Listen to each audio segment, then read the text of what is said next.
কাঁঠালের তরকারি কার না ভালো লাগে? সবারই কাঁঠালের তরকারি কিন্তু ভালোই লাগে, কম বেশি সবাই পছন্দ করেন। আসসালামু আলাইকুম, শাপলা রান্নাঘরে সবাইকে স্বাগতম।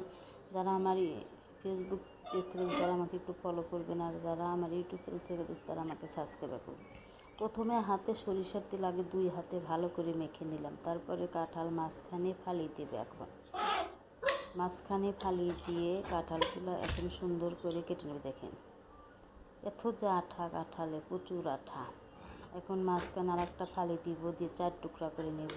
আবার আর একটা ফালি দিয়ে 6 টুকরা করে নিয়ে এখন উপরের আইটি ভিতরের থোতা ফেলে দিচ্ছি। তারপরে পিছনের সাইডে সুন্দর করে সবুজ অংশটা কেটে ফেলে দেব, মানে খোসা ফেলে দিয়ে তারপরে ছোট ছোট টুকরো করে কেটে নেব। কাঁঠাল কাটার ঝামেলার কারণে কিন্তু অনেকেই কাঁঠাল খায় না, যে আঠা ভরে যায় হাতে। দেখেন আমার কাঁঠাল কাটা একদম পারফেক্ট হয়ে গেছে, তবুও হাতে একটু আঠা ভরেছে। এই আঠার জন্য আমার বিরক্ত লাগে।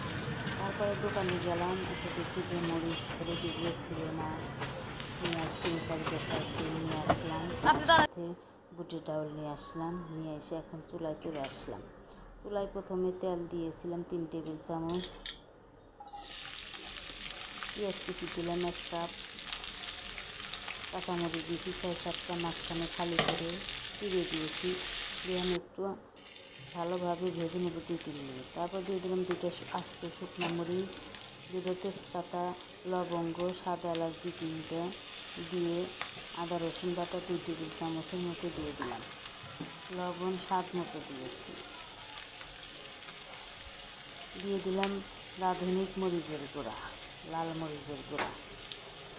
দিয়ে দিলাম হলুদ গুঁড়ো,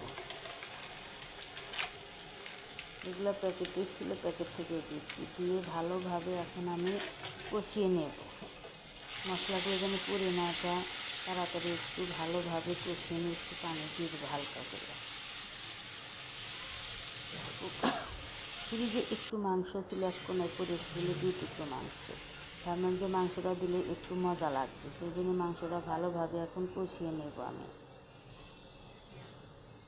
গরুর মাংস আর বুটের ডাল মিক্স করে কাঁঠাল রান্না করে খেয়ে দেখুন কী যে মজা লাগে। এখন সেই বুটের ডাল আগে থেকে ভিজে রেখেছিলাম, এখন একে একে সবগুলো দিয়ে এটা মাংসর সাথে ভালোভাবে আমি কষিয়ে নেব। আমার ছেলে বলতেছে আম্মু খুব যেমন ঘ্রাণ বাড়াইছে তেমন মজা। আমার ছেলে খুব খুশি আজকে খেয়ে। ছেলে কিন্তু কাঁঠালের তরকারি পছন্দ করে না। আজকে আমার ছেলে দুপুরে লাঞ্চের সময় অনেকখানে খেয়েছে। মাছ রান্না করতে, মাছ তো ওরা খাইনি, নেই, কাঁঠালের তরকারি দিয়ে ভাত খেয়েছে 1 প্লেট। এখন আবার একটু পানি দিয়ে ভালোভাবে কষিয়ে নেব। 5 মিনিটের জন্য ঢাকনা দিয়ে এখন ঢেকে রেখে দেবো, যেন ভালোভাবে বুটের ডালটা মাংসটা সেদ্ধ হয়। সেদ্ধ হয়েছে। এখন আমি আগের থেকেই একটু এই কাঁঠাল সেদ্ধ করে নিয়েছিলাম হলুদ দিয়ে। এখন আমি সেটা দিয়ে একটু ভালোভাবে কষিয়ে নেব, উল্টে পাল্টে আস্তে আস্তে। কড়াইটা ছোটো হয়ে গেছে, আস্তে আস্তে করে নিচ্ছি। এখন ধীরে ধীরে আমি কষিয়ে নেব। কষানো হয়ে গেলে